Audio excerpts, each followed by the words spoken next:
मुसलमान ने कभी भी कहीं भी दंगा नहीं किया है।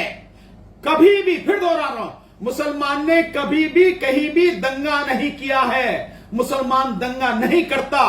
दंगा करते हैं ये आरएसएस के आतंकवादी। 150 गाड़ियों में भर के, नूह में 150 गाड़ियों में भर के मुसलमान नहीं आए थे। 150 गाड़ियों में हथियार लेके, अत्याधुनिक हथियार लेके हिंदू आए थे। आप कैसे कह रहे हो ना कि तुम्हारा जीजा आ रहा, तुम्हारा जीजा आ रहा, दामाद आ रहा तुम्हारा। ये कौन सी भाषा है भाई? तुम्हें जल चढ़ाना, तो जल चढ़ाने के लिए इसकी जरूरत है क्या? जल चढ़ाने के लिए ये कहने की जरूरत है क्या? आरएसएस, बीजेपी, विश्व हिंदू परिषद और बजरंग दल द्वारा ये सोच समझ कर किया गया एक षड्यंत्र था। शोभा यात्रा में तुम 150 गाड़ियां लेके जा रहे हो, गुंडों को भर के लेके जा रहे हो, अत्याधुनिक हथियार लेके जा रहे हो, तलवार है, बंदूक है, रिवाल्वर है, राइफल है आपके पास में। ये शोभा यात्रा होती है? नूह के जो बेगुनाह लोग हैं, मेवात के जो बेगुनाह लोग हैं, उनको पूरी लीगल एड, कानूनी सहायता, कानूनी सलाह, कानूनी सहयोग हर तरह का उन्हें उपलब्ध कराएंगे। सत्ता पाने के लिए, चुनाव जीतने के लिए मोदी सरकार कुछ भी कर सकती है, भाजपा कुछ भी कर सकती है। आरएसएस, बीजेपी, विश्व हिंदू परिषद और बजरंग दल द्वारा ये सोच समझ कर किया गया एक षड्यंत्र था। पूरे हरियाणा को और उसके बाद में हरियाणा के साथ साथ पूरे देश को दंगों की आग में झोंकने का प्रयास था। हिंदू को किस बात की दिक्कत है? बात आप बताइए, किस हिंदू ने कहा?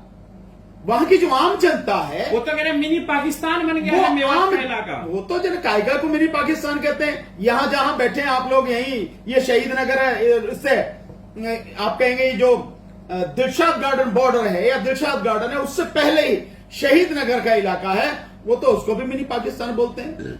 वो तो उसको भी, आप इंद्रलोक के आगे वहां चले जाइए, उसको भी जो है इंद्रलोक को ही वो मिनी पाकिस्तान बोलते हैं। हर चीज में मिनी पाकिस्तान, पाकिस्तान, पाकिस्तान चले जाओ, इसके अलावा और कुछ है ही नहीं। मतलब इतना दिवालियापन है उनके दिमाग का, ये उनके दिमाग में इस कदर सांप्रदायिकता का जहर फैलाने की गंदगी जो है वो इतना घर कर चुकी है कि पाकिस्तान के अलावा और हिंदू मुस्लिम के अलावा उन्हें कुछ दिखाई नहीं देता। वहां के जो आम लोग हैं, उस इलाके के जो किसान हैं, उस इलाके के जो रहने वाले लोग हैं, भिन्न भिन्न समाजों के, आप जिन्हें हिंदू समाज कहते हो उनकी बात करो, उनमें से किसी ने कुछ कहा है? उनमें से किसी ने कुछ किया है? नहीं। वो मेवात का वो इलाका है जिस मेवात के इलाके में उस समय भी दंगा नहीं हुआ जब 1947 का समय था। उस समय भी दंगा नहीं हुआ। 1992 में बाबरी मस्जिद के बाद जो हालात हुए, उस समय भी दंगा नहीं हुआ। मतलब उस इलाके की स्थिति यह है, और वहां ये सोच समझकर पूरी रणनीति के साथ ये सब करा रहे हैं। शोभा यात्रा में तुम 150 गाड़ियां लेके जा रहे हो, गुंडों को भर के लेके जा रहे हो, अत्याधुनिक हथियार लेके जा रहे हो, तलवार है, बंदूक है, रिवाल्वर है, राइफल है आपके पास में। ये शोभा यात्रा होती है? ऐसी शोभा यात्रा होती है? आपने सिख समाज की शोभा यात्रा देखी है कभी? उनमें जो स्थिति कहीं देखा है आपने किसके पास हथियार हो? शोभा यात्रा देखी है आप सबने? क्या थी ऐसी शोभा यात्रा? यार गुंडे जा रहे हैं वहां पर, आतंकवादी जा रहे हैं, हथियार लेके जा रहे हैं, और फिर जिस समय वो घटना घटी नूह में, पुलिस का आता पता नहीं है। 3 घंटे तक पुलिस कहां है कहां नहीं है कुछ नहीं पता।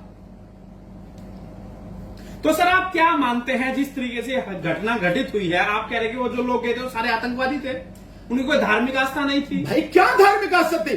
धर्म क्या है? धर्म कहां कहता है? जिस धर्म की बात कर रहे हो, चलो तुम हिंदू धर्म की बात करते हो, जब भी कोई बात आती कहते नहीं हिंदू धर्म तो हमारा बड़ा सहनशील है। क्या सहनशीलता है भाई? हिंदू धर्म का नाम लेकर तुम हिंदू धर्म को ही बदनाम कर रहे हो, और हिंदू धर्म के नाम पर तुम हथियार लेके जा रहे हो। ये कौन सी शोभा यात्रा है भाई? कौन परमिशन देता है आपको हथियार लेके जाने की? सर आपकी बात हुई नूह के लोगों से?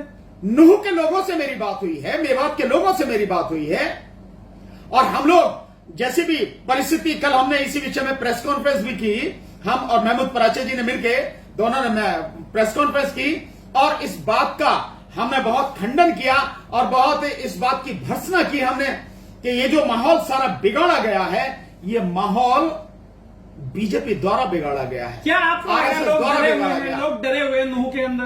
भाई स्वाभाविक है, लड़कों जो नए नए लड़के हैं, नौजवान लड़के हैं, उन लोगों की, जो मुस्लिम समाज के लड़के हैं, उनकी गिरफ्तारी हो रही है।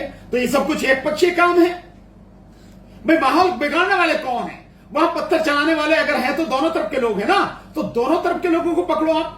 हथियार चलाने वाले कौन है? जो भी है उनको पकड़ो आप कह रहे हैं लेकिन एक पक्षी आप लोगों को पकड़ रहे हो। सरकार जो है मुसलमानों पर दमनकारी कार्रवाई कर रही है। निश्चित रूप से इस वक्त दूसरी बात है ही नहीं कहने की, और ये सरकार की ही सारी रणनीति थी, सरकार की ही योजना थी, जिसे वहां की जनता ने फेल कर दिया।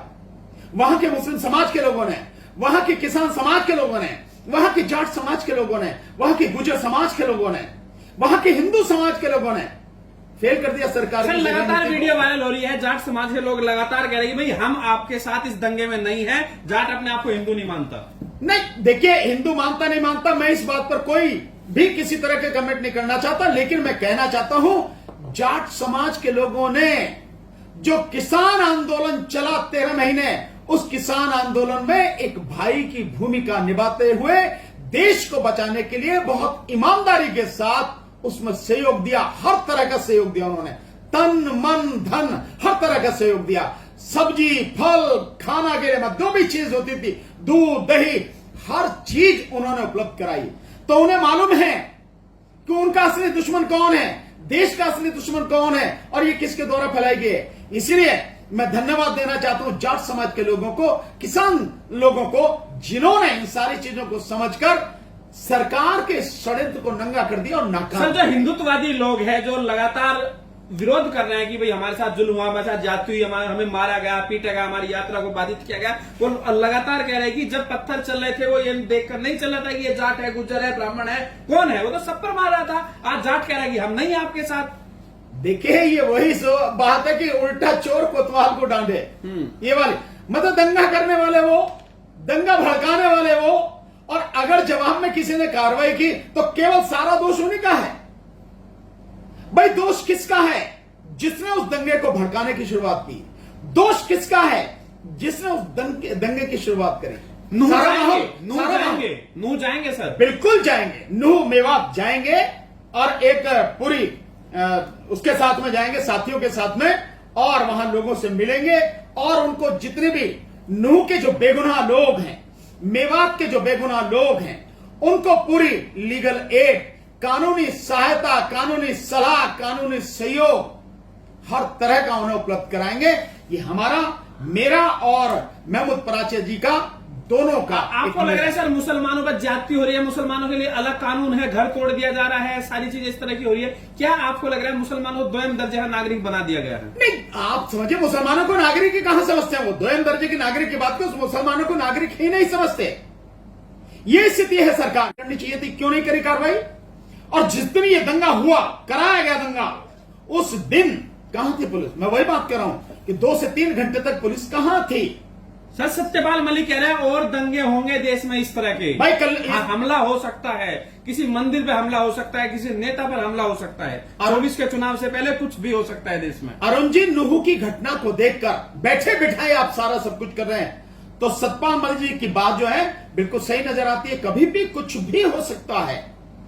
सत्ता पाने के लिए, चुनाव जीतने के लिए मोदी सरकार कुछ भी कर सकती है, भाजपा कुछ भी कर सकती है, विश्व हिंदू परिषद और बजरंग दल और ये सारे जितने भी इन्होंने बना रखे हैं, इन सबका इस्तेमाल किसी भी रूप में किया। बीजेपी के नेता संगीत सोम कह रहे हैं और यात्राएं निकलेगी इस तरह की, और यात्राएं हम निकालेंगे, हमारी यात्राएं रुकने वाली नहीं है, सनातनी रुकने वाला नहीं है। अब यात्राएं आप चाहे जितने निकालें, इसमें कोई किसी जल को चढ़ाएंगे, जल चढ़ाने की। किसी को, अरे मैं कह रहा हूं जल क्या, जो आपको चढ़ाना है, आपकी धार्मिक मान्यता है आप करो, लेकिन दंगा करने के लिए कौन कह रहा? भाई आप अपना धर्म निभा रहे हो, अपने धर्म का पालन कर रहे हो, जलाभिषेक कर रहे हो, आप जो करना है करो, लेकिन आपको यह अधिकार किसने दिया कि दूसरे धर्म का आप अपमान करो? आप सर वो कह आप रहे कैसे कह रहे हो ना कि तुम्हारा जीजा आ रहा, तुम्हारा जीजा आ रहा, दामाद आ रहा तुम्हारा, ये कौन सी भाषा है भाई? सर वो तुम्हें जल चढ़ाना, तो जल चढ़ाने के लिए इसकी जरूरत है क्या? जल चढ़ाने के लिए ये कहने की जरूरत है क्या? और आप जो है हथियार लेके वो सारी चीजें कर रहे हो आप, और हरियाणा पुलिस आपको सपोर्ट कर रही है।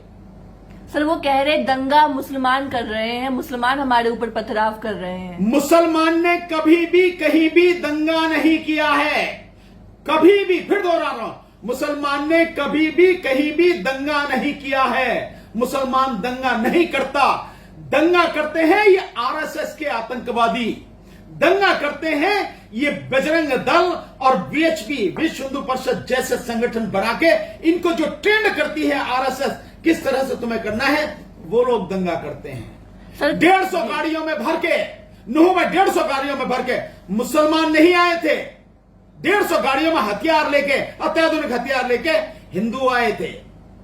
ये हिंदू नहीं, सॉरी, वो आए थे इनके आरएसएस के आतंकवादी, बजरंग दल और वीएचपी के आतंकवादी, ये लोग आए थे। सर बजरंग दल वाले कह रहे हैं क्या एक हिंदू इस देश में यात्रा भी निकाल नहीं सकता? चारों तरफ यात्रा ही यात्रा निकलती है। अभी पूरा रोड बंद हो जाता है हर साल, और अभी तो बहुत ज्यादा नहीं, अगस्त अब शुरू हुआ है। इसी जुलाई के महीने में जो कांवड़ यात्रा निकली है, जो 13-14 तारीख तक चली, क्या पूरा हरिद्वार से लेकर वहां तक का रोड सब जाम नहीं हो गया? जिसमें एक आप वीडियो देखे, एक वीडियो आया था एबीपी न्यूज का जो पत्रकार था, वो हरियाणा से लेके, वहां से हरिद्वार से लेके यहां तक जो पहुंचा है, 23-24 घंटे में दिल्ली पहुंच पाया वो। सर उसका वीडियो देखा गलती मानते हैं, मोटा मोटी किसकी गलती मानते हैं इस पूरे मामले में निष्पक्ष तरीके से? केंद्र सरकार और हरियाणा की राज्य सरकार, खट्टर सरकार, यानी मोदी सरकार और खट्टर सरकार, आरएसएस,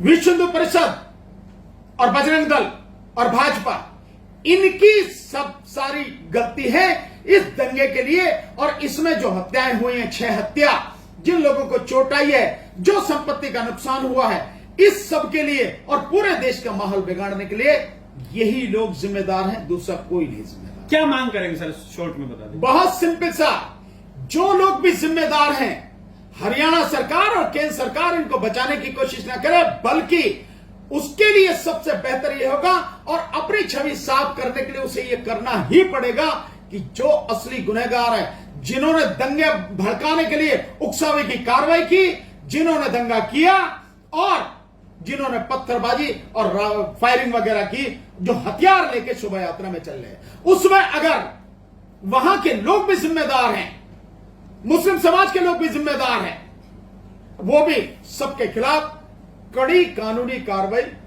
की जानी चाहिए। लेकिन जो सबसे बड़े गुनहगार हैं, ये भाजपा और आरएसएस और बजरंग दल, विश्व हिंदू परिषद के लोग, इनके खिलाफ, और इसमें पुलिस के खिलाफ भी, और सही मायने में वहां के मुख्यमंत्री के खिलाफ भी, गृह मंत्री के खिलाफ भी अगर ईमानदारी से हो तो कार्रवाई होनी चाहिए, क्योंकि इनकी जिम्मेदारी थी माहौल को बिगड़ना दें, कानून और व्यवस्था बना रखें। लेकिन 3 घंटे तक अगर पुलिस गायब है, 2 से 3 घंटे तक, तो जिम्मेदार कौन है? हर किसी के खिलाफ कार्रवाई होनी चाहिए। लेकिन मैं जानता हूं किसी के खिलाफ कोई कार्रवाई नहीं होगी, क्योंकि भाजपा सरकार, मोदी और खट्टर सरकार गुंडों को पाल रहे हैं, गुंडों से अपने राजनीतिक हित के लिए ये सारी चीजें करा रहे हैं। तो जो करा रहे हैं, जो इसके लिए जिम्मेदार हैं, जो असली गुनहगार हैं, उनके खिलाफ कार्रवाई कहां से होगी? नहीं होगी कार्रवाई, लेकिन होनी इन्हीं के खिलाफ चाहिए।